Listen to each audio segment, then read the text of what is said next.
Sejam todos muito bem-vindos à TV Cresce, Canal 8 Brasília. Nós temos hoje a honra de dar início a um dos nossos novos temas, que é sobre construção civil.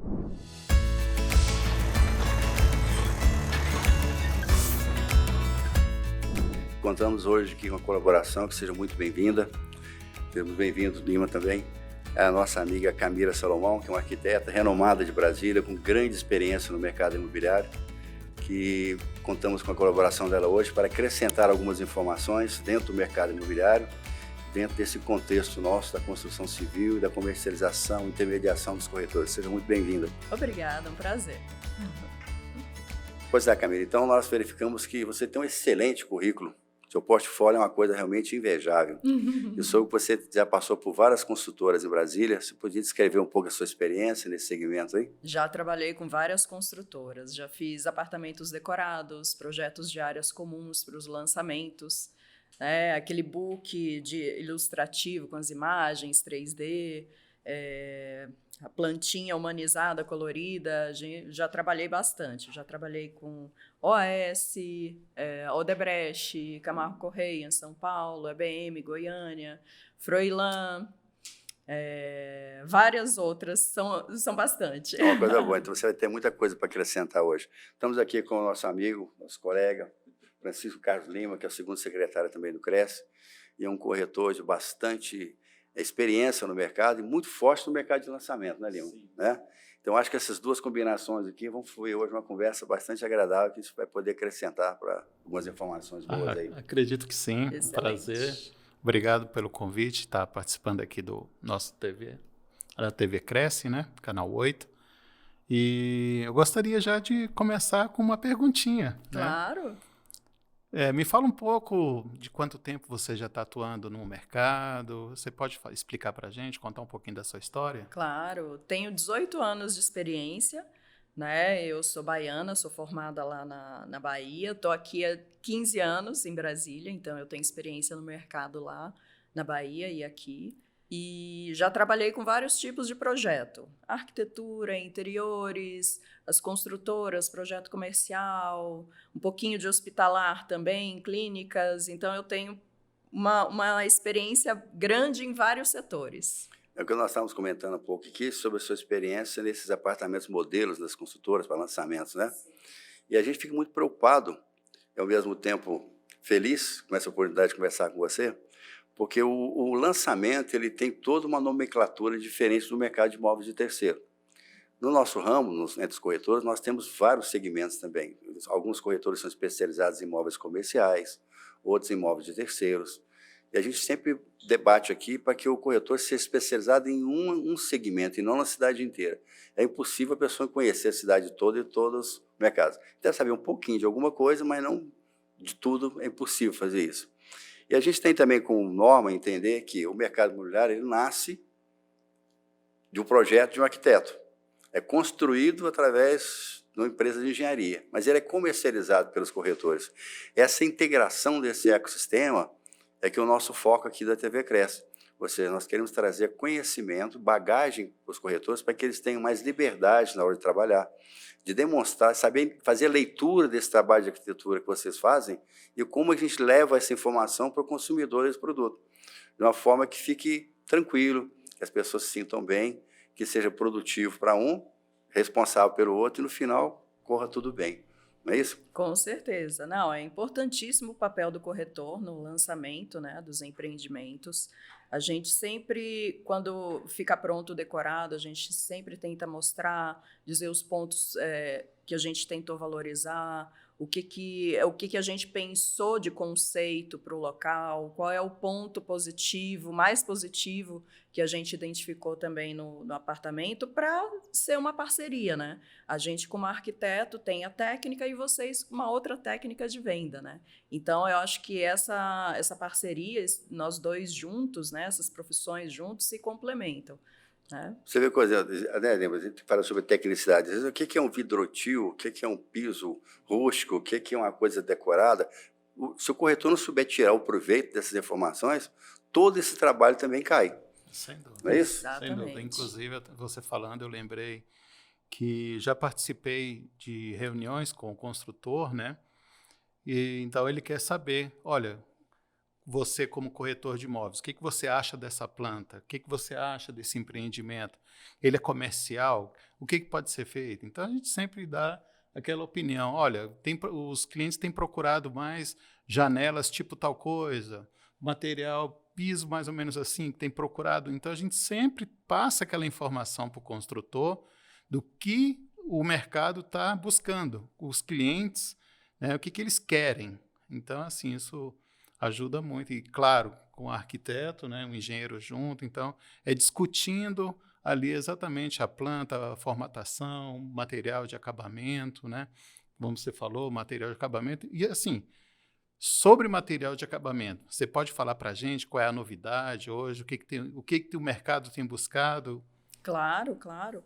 Hoje a gente tem tendências muito fortes, né? Depois da pandemia, a gente passou por um período, né, de muita transformação do nosso viver, do nosso pensar na casa, da nossa vivência diária com as pessoas, né?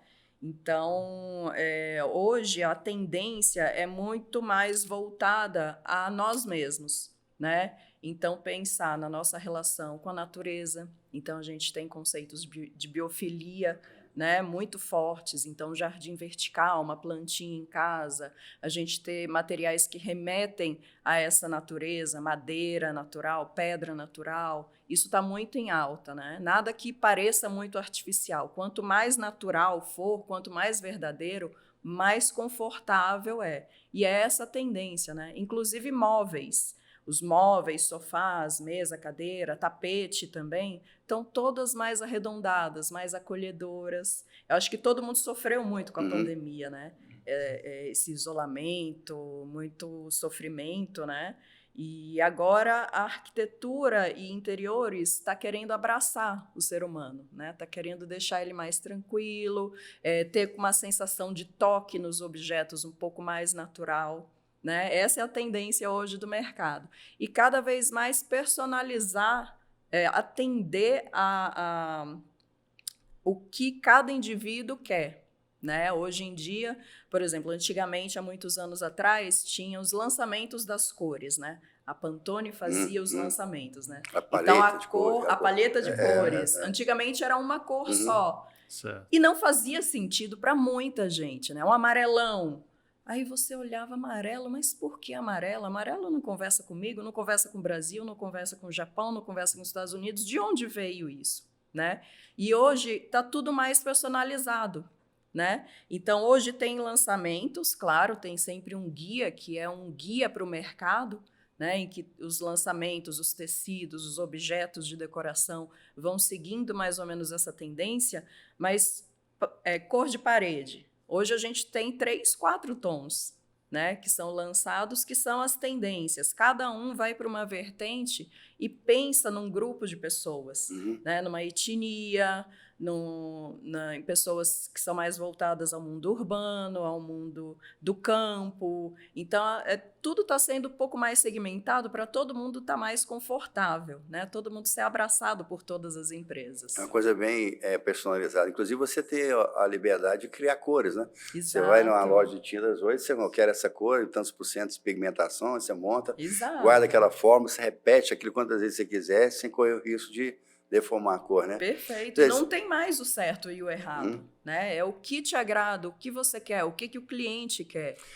Até que essa abertura que nós conversamos, porque entre o lançamento, o projeto de criação de um edifício, até que ele fique pronto, às vezes demora 7 anos. Não é isso? Exato. Então, aquele produto que entrou no memorial descritivo lá no lançamento hoje já está obsoleto, está fora de linha. Exatamente. Então, às vezes você corre o risco de entregar um imóvel para um cliente hoje, ele manda quebrar tudo, trocar. É muito comum aqui em Brasília. É porque já não está mais moderno. Naquele momento estava. E é muito dinâmico essa criatividade, essa personalização, não é isso? Exato. A tendência agora, por exemplo, as indústrias se aprimoraram, né? São os grandes formatos, né? De porcelanatos, de pisos, né? Você pensar o ambiente com menos rejunte, isso deixa o ambiente maior, mais confortável, né? Então, algumas construtoras estão focando, né? Estão tentando antecipar. Os grandes formatos que eu já vi, alguns lançamentos que estão se preparando para porcelanatos de 1,20 m por 1,20 m. Né? Então, as construtoras que estão lançando agora com porcelanato de 80 por 80... Já estão fora. Já está fora. fora. O polido, então, o porcelanato polido já está em desuso. Né? Existe para vender, mas o volume de lançamentos está diminuindo muito. Então, assim, existe, mas a tendência realmente é desaparecer. Você vê, na hora de avaliação de um imóvel, o porcelanato ainda é um fator que agrega valor. Sim. Mesmo que não estejam tão em uso dessa forma, mas são pequenos. Às vezes você compra os retalhos por aí para fazer uma obra e realmente no final te dá um lucro. A gente fica muito preocupado nesse retorno de investimento. Então, por exemplo, você falou duas coisas interessantes. Uma, se eu tenho um orçamento para fazer uma obra, é uma coisa. Agora, se eu tenho liberdade para criar em cima do que a pessoa estiver imaginando, é o infinito. Isso, às vezes, isso no mercado imobiliário, nós temos essa dificuldade de retornar esse investimento para o cliente. Eu fiz essa obra nesse apartamento, gastei R$200 mil aqui. Olha, infelizmente, a obra que você fez está muito personalizada, o mercado não vai consumir o que você fez, infelizmente não tem como recuperar. E quando você já trabalha com imóveis especificamente sendo comprados para investir e vender, então você vai ter que fazer uma obra já genérica, usar muito branco, algumas coisas mais modernas, de modo que o mercado aceite com mais facilidade por pequenas coisas de design mais né? atemporal, né? Meus projetos normalmente têm essa pegada mais atemporal, justamente pelo mercado, né? Aqui em Brasília a rotatividade é muito grande, né? E as tendências mudam, a moda muda, né? A moda é diferente de tendência, pensando em mercado, né? Muitos clientes querem se aproveitar da moda. Moda é muito fugaz, né? 6 meses aquilo pode sair da moda. De ano em ano a cor muda. Aí você faz um investimento no imóvel pensando em usá-lo por 10 anos, daqui 6 meses está obsoleto. Exatamente, como é que tá fora, exatamente. Né? Granito, mesma coisa que sumiu, desapareceu. Ninguém coloca mais piso em granito. Ardose, sei lá o que, essas coisas que estão... Você nem imagina uma coisa mais desse tipo, né? Aquelas pedras marroadas nas fachadas. Você não sabe nem o que é ardose. Aquelas pedras marroadas nas fachadas, né? Essa coisa toda. Pois é. As janelas pesadas. Hoje é um ambiente muito mais clean, né? Muito janelas claras, piso claro, muita ventilação. Você sente isso também no mercado? Também. A questão de você se sentir confortável no espaço, né? Outra tendência são os ambientes amplos, os ambientes integrados, né? Cozinha integrada com a sala home, sala de jantar, sala de estar, varanda. Aqui em Brasília é uma tendência, né? Eu vim da Bahia, né? Todo mundo gosta de varanda. Aqui, todo mundo pede para englobar a área da varanda para a sala ficar maior, mais confortável, mais iluminação e ventilação. Integrar tudo, né? E a gente tentar se sentir o mais confortável possível no ambiente, né? No apartamento. Isso é importantíssimo. Ô, Camila, com a pandemia, você entende que foi um catalisador porque as pessoas começaram a trabalhar em casa e aí começaram a não sentir bem dentro de casa e aí começaram as reformas, teve muita procura? Sim, demais. As pessoas antes toleravam qualquer coisinha, não gosto disso aqui, não, mas eu vou jantar fora, vou almoçar, vou passar trabalhando, e quando elas foram obrigadas a ficar em casa, isso se tornou um transtorno. Né? Fora você ter que adaptar a família inteira ao home office, o estudo das crianças em casa, né? O teletrabalho, isso foi uma revolução no espaço, né? E muitos apartamentos não comportavam essa adaptação. E aí teve a mudança, né? Quem estava em 2 quartos foi para um 3, de 3 passou para 4. De 4 foi para casa. Brasília ainda tem esse perfil interessante aqui sobre essa colocação. A gente vê na cidade do interior, uma família está na mesma casa há 30 anos. Exato. Filho, neto, bisneto, estão lá. Aqui em Brasília, você tem um filho, você pula por de 2. Depois você separou, pula por de 1. Você tem essas mudanças que são muito frequentes aqui, né? Exato. A gente estava comentando também sobre os períodos de pandemia, sobre os primeiros estudos das fugas, da evasão dos grandes centros. E o caso do home office forçou que as pessoas precisaram mudar para distâncias entre 30 e 50 quilômetros de casa, de modo que eles voltassem para o seu trabalho quando precisassem, no intervalo menor que 1 hora. Só que essas casas tinham algumas exigências. Tranquilidade, silêncio, segurança, supermercado próximo, escolas próximas, uma excelente rede de internet e um local que ele conseguisse trabalhar realmente. E também outro interessante é que eram muito casas térreas. porque sempre vinha agregado uma pessoa de idade que tem dificuldade no segundo andar, alguma coisa assim. Então, a gente sentiu uma valorização nesse mercado, inclusive no mercado de aluguéis, subiu muito o valor dos aluguéis nesse segmento. Agora, nós estamos tendendo ainda a voltar, mas eu creio que migrar 100% vai ser impossível. Muitas pessoas acostumaram com isso. A produção virou um hábito, a produção está melhor, a pessoa quer ficar no final de semana em casa, né? E os apartamentos já têm essa facilidade de locomover para o trabalho mais rapidamente. Você está trabalhando nesses dois mercados, de casa, também apartamento? Como é que você está sentindo isso aí? Você também, Lima? Você que está no lançamento de imóveis aí. Olha, a procura é muito grande, a rotatividade é muito grande. Existe o cliente, deu até um exemplo, a gente batendo naquele papo anterior, de um cliente que ele mora num apartamento funcional e veio a pandemia, ele já estava ficando agoniado, ficar dentro de casa o tempo todo no apartamento fechado, e ele resolveu alugar uma casa no lago. Tinha condições, então ele alugou uma casa. Para o final de semana. Ele ia na quinta, ficava até domingo, curtia um churrasco, uma piscina ali com a família e tudo, até mesmo trabalhava, né, quinta e sexta pela internet, né? E quando dava no domingo à noite ou na segunda-feira de manhã, ele voltava para o seu apartamento. Isso foi durante o ano. Acabou a pandemia, ele encerrou o contrato. Daí voltou. Então, você vê que a pandemia mudou muito, né, o mercado. Então, a gente tem que estar atento. Eu posso garantir que o mercado de locação em condomínios ainda continua superaquecido. Sim, claro. Muito aquecido. E muita gente quis experimentar morar em casa. Mas olha, né? você faz um cálculo simples. Você pega um aluguel de apartamento de 3 quartos na Asa Norte, um condomínio, você vai investir R$4.000, R$4.500 até R$5.000. Com esse valor, você aluga uma excelente casa no condomínio, que está a 15, 20 quilômetros. Você vai ter lá 4 quartos, vai ter piscina, churrasqueiras, você vai ter um custo menor, um condomínio mais barato, você tem toda a sua liberdade. Então, você compensa um custo do combustível para esse custo-benefício que você vai ter.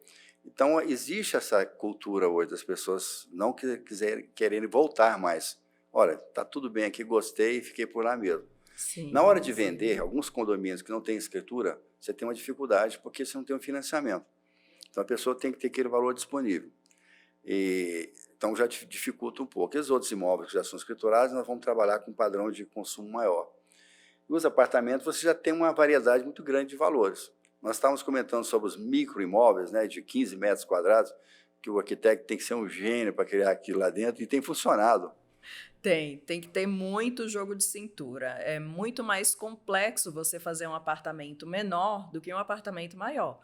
O grande você coloca móveis grandes, sobra espaço. O menor não, tem que ser muito bem pensado, muito bem orquestrado. Tem que ser um mobiliário específico para poder funcionar. Às vezes a cama sobe e desce, abre, vai para um lado, vai para o outro, cadeiras, mesas personalizados, né? Então, tem que ter um especialista, um arquiteto, um design de interiores para poder auxiliar realmente o comprador, porque a gente tem que aproveitar o máximo de espaço possível, né? E deixar confortável. Tentar deixar essa sensação de amplitude mesmo estando no espaço pequeno, e é possível. Essas casas feitas em containers, né? É um negócio impressionante aquilo, como é que consegue espaço, né? Os homes também, né? Os ônibus, tudo. Essa criatividade, vocês estão muito de parabéns, realmente, é muito interessante isso. Mas volta dentro desse assunto que você estava falando, sobre a personalização do ambiente, né? Uhum. Então, se a pessoa se sente bem nesse espaço, resolveu a vida, está tranquilo ali, ele tem um local para tomar seu banho, para dormir, fazer alimento, coisa e tal, até para recreação, às vezes tem em grupos, né? Tá bom, está satisfeito a isso? Então, o seu trabalho é adequar a capacidade de investimento com o que ele procura na vida e continuar nesse trabalho aí maravilhoso que vocês têm de arquitetura. Exatamente. O ideal é a gente sempre trabalhar com um valor real, né? Para a gente não poder fugir e não correr o risco do cliente parar no meio da obra porque faltou dinheiro, né? Que é importantíssimo. É ruim para toda a cadeia da construção, claro, né? Venda, construção e projetos, né? Mas o que eu percebo é que muitos clientes não têm noção, ainda mais com a pandemia, os valores cresceram demais, oscilaram demais. Todo mundo perdeu muito parâmetro de quanto custa construir, né? Quanto custa um armário, quanto custa mobiliário, revestimento.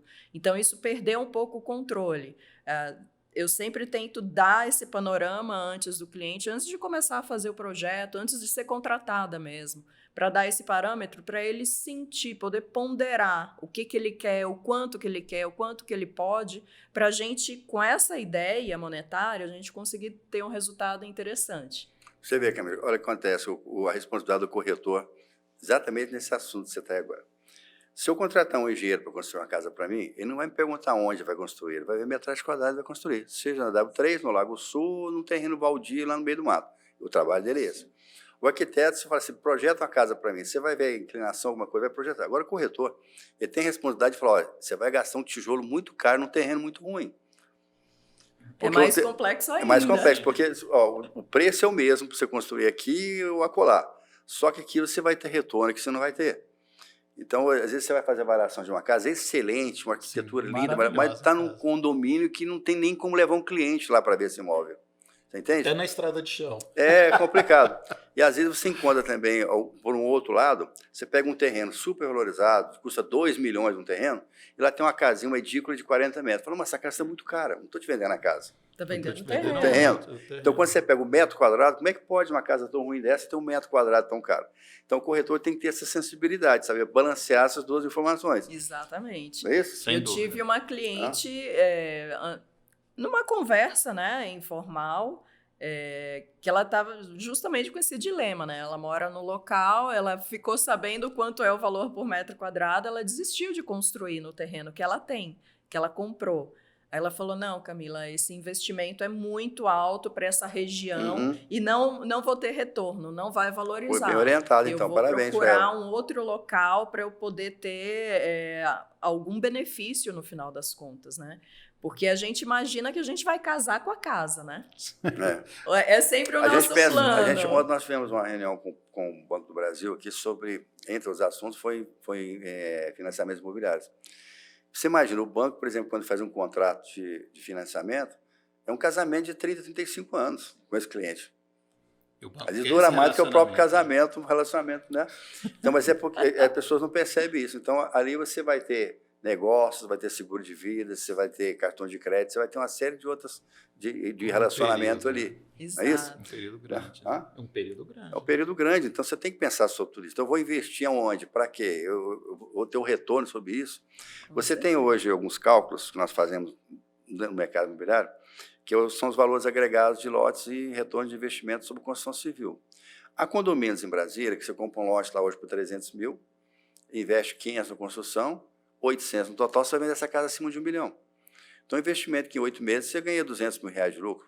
Aonde é isso? Então, você tem que saber orientar o cliente para fazer sobre isso. E na hora de você terceirizar esse trabalho, quem é o arquiteto vai projetar, quem a empresa vai construir, o meu prazo, um contrato muito bem feito para que aquilo funcione. Essas holdings familiares, esses imóveis são comprados hoje de leilões, o segundo leilão, alguma coisa assim. A gente tem que trabalhar nesse segmento. Tem que estar antenado para tudo que o mercado está fornecendo. O corretor tem que estar ativo em relação a isso. Você vê, toda essa nossa conversa para trazer capacitação para o corretor. Para quê? Para que o mercado imobiliário seja mais seguro, mais assertivo, entendeu?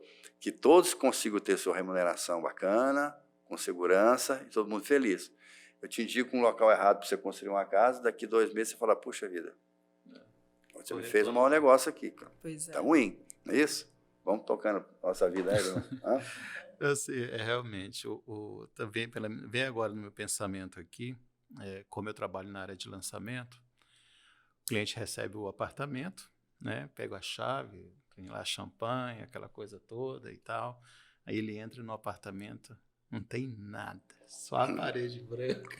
Eu te perguntei sobre a luz, você falou, nem luz, mas está pendurada. Nem lâmpada tem, antigamente ainda botava uma lâmpada, né, alguma coisa assim, mas nem será isso que tem, cabe o que tinha no decorado, mas aí ele vê, né? O decorado, Aí a pergunta, Camila, é o seguinte, a primeira coisa que o cliente quer saber é, tá, eu estou comprando esse apartamento de 100 metros, 3 quartos, quanto é que eu vou gastar de armário? Ele faz essa pergunta para nós, corretores, né? Ele faz essa pergunta para nós. Quanto é que você acha, Lima, que eu vou gastar aqui? E aí a gente começa a falar, tá, você quer gastar com o quê? com um marceneiro, numa loja, uma loja de grife. Né? Quanto Cada que um você tem o quer seu- investir? Exatamente. Né? É a pergunta primordial. Eu sempre pergunto isso para os clientes. Quanto que você quer investir? Você quer ter retorno? Não? Você quer vender depois, né? Morar um tempo para já alugar ou vender? É importantíssima essa pergunta e saber como é que está o mercado. Sim, né? porque tem a empresa de armário que dá um seguro para eles, né, eterno. Por exemplo, uma pergunta Deu de uma a pergunta de $1 milhão agora. Quanto custa? Vamos lá, para você. Você tem um apartamento decorado. Se a pessoa falar assim, me faça outro igualzinho a esse, quanto vai me custar? Pois é.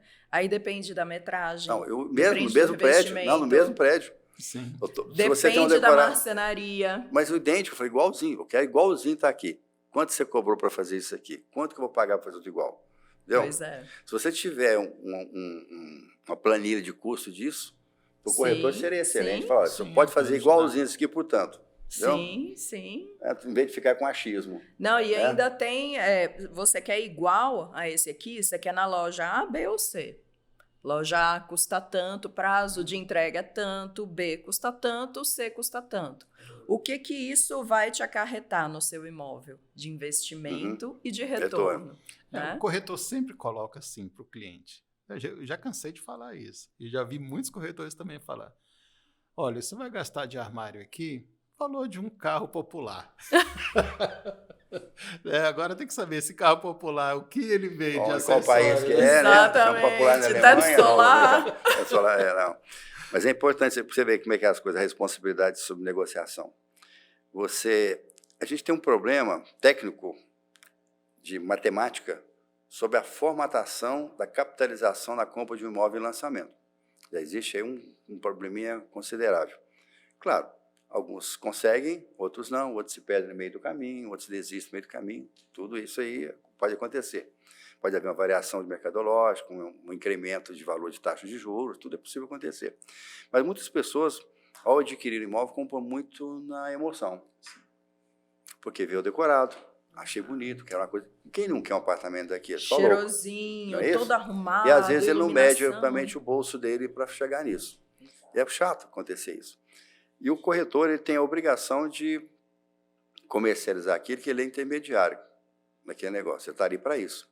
E às vezes ele é obrigado a perder um cliente quando ele vê que, olha, infelizmente você não vai ter como cumprir isso. Por mais que eu queira te atender, mas essas intermediárias você não vai conseguir cumprir. Quando você chegar na hora de financiar, seu crédito não vai ser aprovado, você não tem renda suficiente para bancar esse financiamento. O investimento pós-entrega vai te custar caro, o enxoval do prédio vai custar caro. Então, às vezes, a pessoa sai chateada, sim, mas é melhor você ser bastante honesto em relação a isso e esclarecer para depois. Reclamação, e o mais importante, o quanto que você vai gastar para você entrar no imóvel, né? Armário, móveis, vai trocar piso, não vai? Vai colocar automação, não vai? Iluminação que dá o maior charme. Sim. Né? O apartamento decorado tem toda uma iluminação ali estratégica para poder encantar o cliente. Né? Não está ali à toa. Você, como arquiteto, também deve passar por esse problema. Você tem a pessoa que expande o espaço ou que reduz. Então, quando ele reduz o espaço, o sofá não cabe na sala, a mesa ficou grande. Às vezes você está mostrando um imóvel e fala, vou ver se a minha mesa cabe nessa sala. Fica complicado. Exato. Ou então, na expansão, fala, nossa, meus móveis sumiram aqui dentro dessa casa, como é que eu faço? Então, a pessoa, quando entra num imóvel novo, ela tem todos esses... Poxa, não tem blindex, não tem chuveiro, que chuveiro que eu vou colocar? A torneira não me agrada, não sei o quê, sabe? A gente tem que saber contornar. Ajuda nessa hora, porque você mostra um apartamento vazio, a cliente olha para o quarto, né? Porque como a parede é grande, reduz o espaço. Será que cabe a minha cama aqui? Aí você, não, cabe sim. Muitos corretores andam já até com a trena, né? Já abre aqui. Excelente, aqui, excelente. Eu tenho uma trena digital que sai o tempo todo com ela. E os decorados ainda tem um detalhe. A gente faz o projeto para encantar o cliente e para deixá-lo com a sensação de espacialidade maior. Então, a gente usa de alguns artifícios com a maior lisura, sem querer enganar o cliente, o que é importantíssimo falar. Mas, claro, que quando chega na personalização, às vezes o cliente esquece que na área de serviço não tem um armário para caber balde, vassoura, né? Então a gente tem que estar atento a todos esses detalhes para deixar o cliente seguro, para vocês venderem bem, para adquirir e conseguir entrar no imóvel, né? Sim. Quando você vende hoje, quando você vai oferecer um imóvel hoje zero, ou pelo menos vazio, mesmo com armários, você tem hoje, nós até discutimos esses dias aqui sobre as formatações de publicidade. Você tem visita virtual em 3D hoje, que é maravilhosa. A pessoa entra no imóvel, vê os armários e tudo direitinho. No imóvel vazio funciona. Já no imóvel habitado, vai mostrar coisas que não deve. Às vezes uma fotografia, uma coisa de religião, ou uma coisa mais arrumada, uma rachadura na parede, uma coisa que atrapalha essa comercialização. Então, quando a gente vai vender um imóvel que ele está pronto, é muito melhor, porque não tem o que se discutir depois. Olha, é isso que tem aqui. Você está comprando isso, a cor é essa, o puxador é esse, está resolvido. Quando você vai entregar depois, começa a surgir alguma dúvida em relação a isso. Olha, não entendi bem, não sabia que era isso. Quando vocês vão fazer um desenho de uma sala, por exemplo, você fala um apartamento de 2 quartos, você desenha uma mesa de refeição com 2 banquinhos, está lá perfeito e funcional. Quero colocar uma mesa com 4 cadeiras. Pronto. Exatamente. Né? Daí começa a complicar. E aí entra também no que a gente conversou, a questão de personalização, né? Se você tem um imóvel que precisa vender, que você fez um projeto com o arquiteto, mas aconteceu alguma coisa, está muito personalizado, uma cor muito diferente, uma textura, material, móveis muito diferentes, vem outra pessoa e não consegue ter a mesma leitura de conforto no ambiente. Né? Então, cria dificuldade para vocês depois na venda. Né? Então, às vezes, um sofá pode atrapalhar, que está fora de tamanho, uma cor que está muito específica, algum problema de iluminação que atrapalha, está escuro, está claro. Né? Tudo isso influencia, né? E às vezes você barateia um imóvel porque está daquele jeito.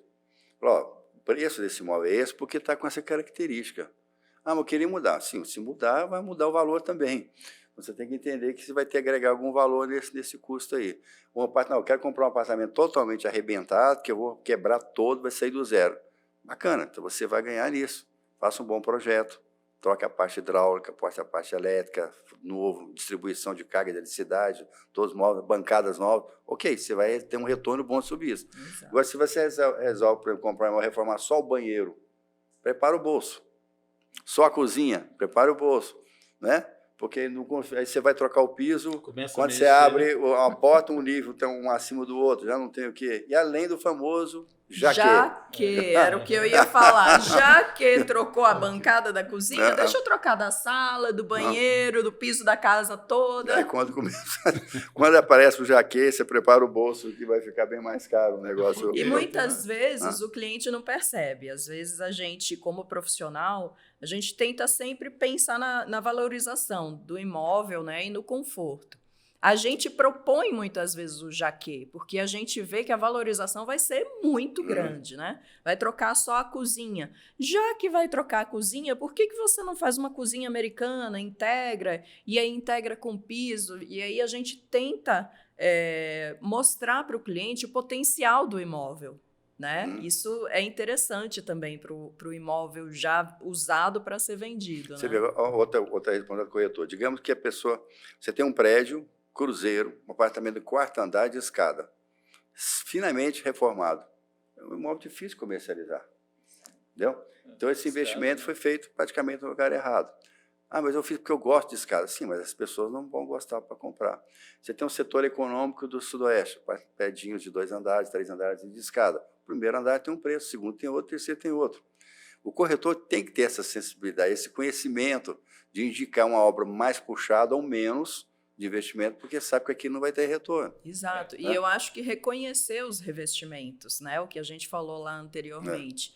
Entender o tamanho do porcelanato, a época que ele foi instalado, se está em bom estado, naquele revestimento XYZ, né?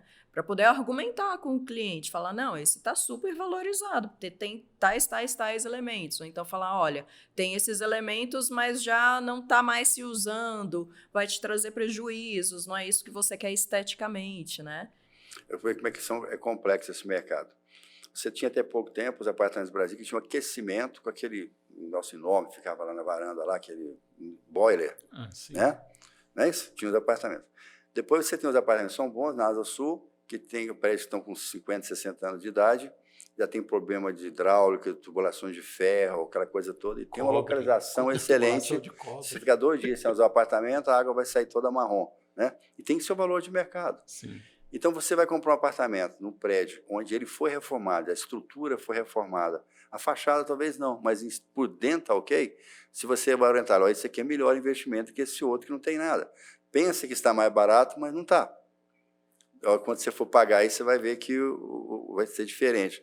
Às vezes, um apartamento no primeiro andar que não tem garagem, que parela o eixinho, que é poente, tudo isso nós temos que estar preocupados em orientá-los junto com o arquiteto para indicar um melhor investimento, não é isso? Exato. Eu já peguei vários apartamentos desse jeito, né, com a tubulação de cobre, e a gente comenta isso, justamente, né? Você vai fazer uma reforma grande, famoso jaque, né? Vamos tirar todo o piso, já que vai reformar, tirar a parede. Vamos aproveitar e modernizar o seu apartamento, né? Fazer tudo para ele ficar correto, para quando vier a reforma interna do prédio, dessa infraestrutura, o seu já está pronto. É só conectar tubulações, fiação, tal. Então, tem que ter também o profissional, o arquiteto, essa pegada, né? Entender como é que está o prédio no total, para poder facilitar a reforma e a vida do corretor, né? Aí o corretor de saber decodificar essas informações e aplicar. Exato. Olha, esse imóvel parece estar mais caro, mas olha bem, já foi feita a reforma de coluna, o balanceamento de eletricidade está todo novo, a instalação está própria, hidráulica, então você vai economizar muito em relação a isso, então vai te dar segurança. Agora você coloca em apartamento que demorou fácil, você chega lá, liga 2 geladeiras, cai a eletricidade, e não tem como passar tubulação porque não tem espaço. Não tem espaço. Exato. Entendeu? Então você fica complicado. Então, às vezes, você desenha um bom projeto, mas não tem como aplicar. Exatamente. Agora, sim, o que vem ocorrendo no mercado de lançamento é que as construtoras hoje, eles estão entregando os imóveis, né, com um piso único e as paredes em drywall em cima daquele piso. Ele é só colado, né? Ou quando precisa colocar um parafuso, coloca no rejunte, um parafuso pequeno. Por quê? Sabe que a pessoa pode um dia querer tirar aquela parede, ampliar uma sala, alguma coisa assim, ou tirar uma parede de uma cozinha. Famosa reversibilidade, isso, né? Exatamente. Então, hoje a construtora ela já vem pensando nisso. Coloca um piso único e fecha com as paredes em drywall, as paredes internas. E coloca até lã de PET no interior da parede para ter o isolamento acústico, um tratamento acústico, né? Então, quando retira a parede, está lá o piso inteiro. Agora, tem muitos corretores que fazem o seguinte, não é desse sistema, tá aqui a sala com um piso, uma parede e aqui a cozinha, que é outro piso. E aí, fala assim, não, é só tirar a parede e depois você compra mais 2, 3 pecinhas aqui e emenda. E isso não dá certo. Não dá, a pedra não tem jeito. Vai dar uma diferença na cor ou no tamanho, alguma coisa, não é isso? Altura. Exatamente. Já tive vários problemas com clientes por isso. Compraram um apartamento, muitas vezes novo, né? Ah, é só tirar essa paredezinha, né? Vamos tirar esse pedacinho de parede, são só três pedacinhos de porcelanato. Não, eu acabei de receber o apartamento. Mas não acontece assim, né? Não é tão fácil. A construtora compra com 3, 5 anos de antecedência aquele piso. Quando ele constrói e entrega, já está fora de linha ou está com outro lote, que aí o lote é a diferença de milímetros. Às vezes a tonalidade é diferente, a textura é diferente, porque o tempo passou, né? E aí é inviável. Aí você compra tem que hoje, trocar tudo. Às vezes tem obra que a gente faz aqui, eu compro um lote de uma loja, o mesmo revestimento e outra loja já vem com diferença. Exatamente.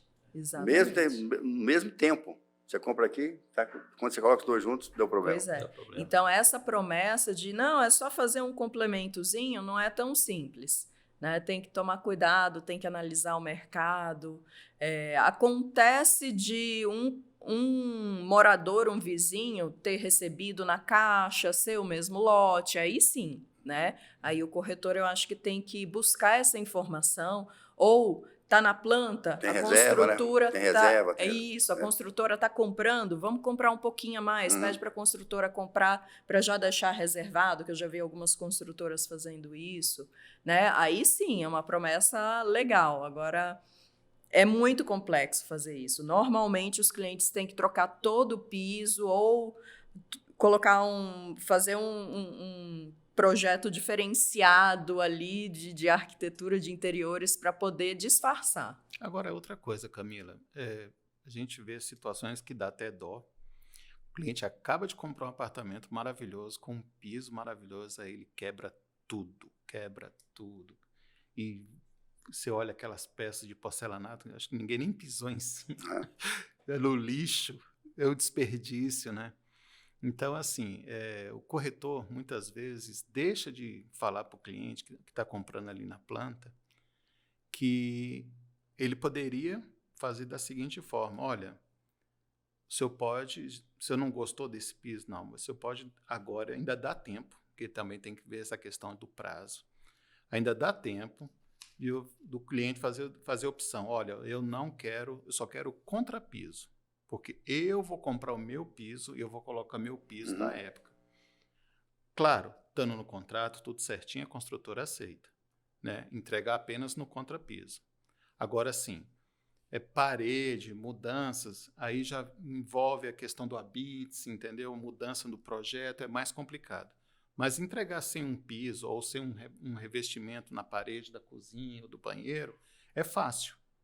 Mas aí entra o trabalho do corretor, né? Para não ter que ver esse desperdício de material. Quando o cliente está comprando agora e já está pronto, aí não tem jeito. Mas se comprou antes, na planta, e o cliente quer fazer isso, eu acho que é interessante o corretor avisar para o cliente: olha, se você quiser, pode ser feito assim, entregar no contrapiso, né? Às vezes a construtora pode ou não dar um desconto também, porque está economizando material, né? Então, o que você acha dessa atitude? Você acha que o corretor tem que fazer isso mesmo, ou avisar? Sim, eu acho imprescindível e concordo com você que muitas vezes dá uma dor no coração ver um revestimento bonito, novo, e aí entra na personalização, né? Eu não gostei, gostaria de outra cor, tal, e aí acaba demolindo tudo. É muito comum isso acontecer. As construtoras fazem até em algumas paredes eles conseguem ter essa maleabilidade, mas eu percebo que acaba prejudicando muito a logística de obra, né? O prazo de entrega atrasa muito, né? Atrasa, porque aí você vai atender cada cliente, a depender do prédio, são 40 moradores, 60. Então, isso para a construtora absorver é muito complexo, né? Mas é importantíssimo o corretor ficar muito atento a esses tempos, né, de avisar o cliente, para o cliente poder optar, porque é um direito dele, né? Se comprou com muita antecedência, é excelente ele poder dizer: não, eu não gostei daquele material da bancada, quero um outro, me entrega a bancada, ou então me entrega o crédito, que aí depois eu me viro em instalar depois, contratar o arquiteto. É importantíssimo e tem que ficar muito atento. Eu já tive problema com o cliente com isso. Já? Onde? Tem esse tipo de piso novo agora, que aquela pintura fica metalizada, como é que chama aquilo? Epox. É isso. Você acha que esse negócio pega? Está dando muito certo nas garagens.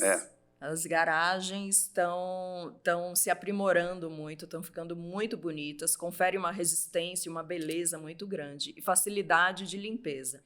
Porque eu ouvi comentar esse dia um apartamento até que eu vendi, que a cliente quer fazer isso no apartamento todo, porque ele é piso sobre piso, né? Não precisa desmontar nada, né? Em cima do piso. Em cima do piso. Sim.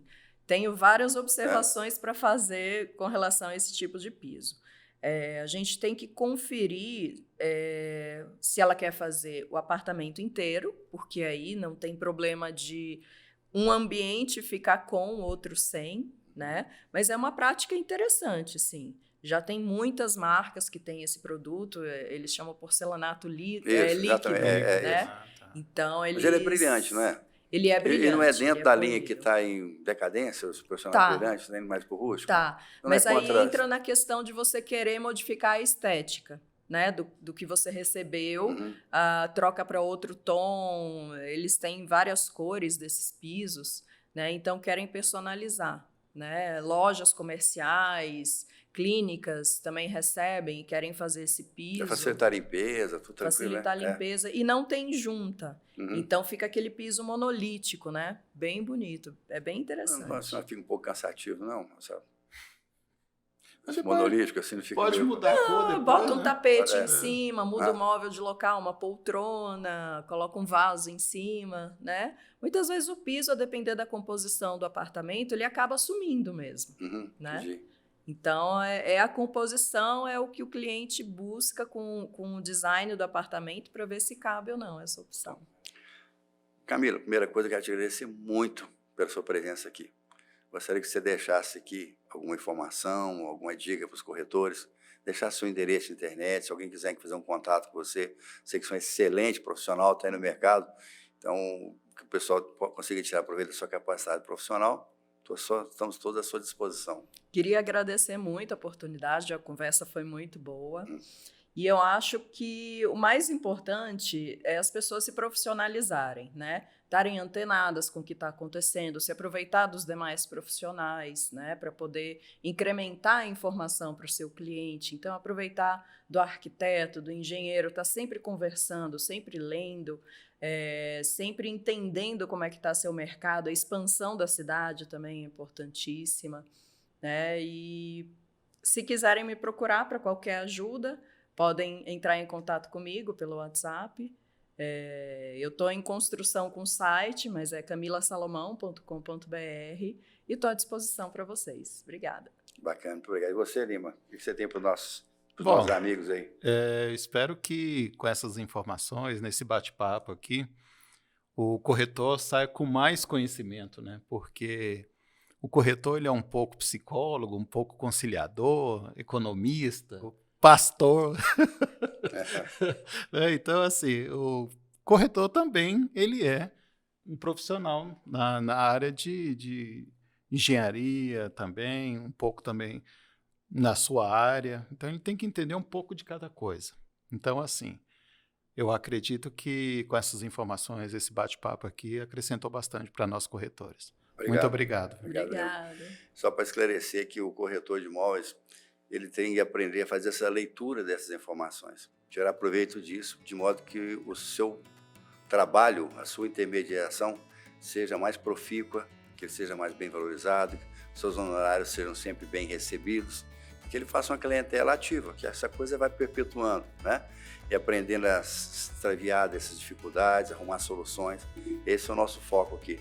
Agradeço a todos que chegaram até aqui, sejam todos muito bem-vindos. Aproveitem e curtem lá a página do Cresce, viu? Entre lá no nosso YouTube e deixem suas dicas, suas perguntas. Estamos à disposição para aprimorar cada dia mais a nossa capacitação profissional. Muito obrigado a todos. Obrigado, Camila. Obrigada. Obrigado, Lima. Obrigado.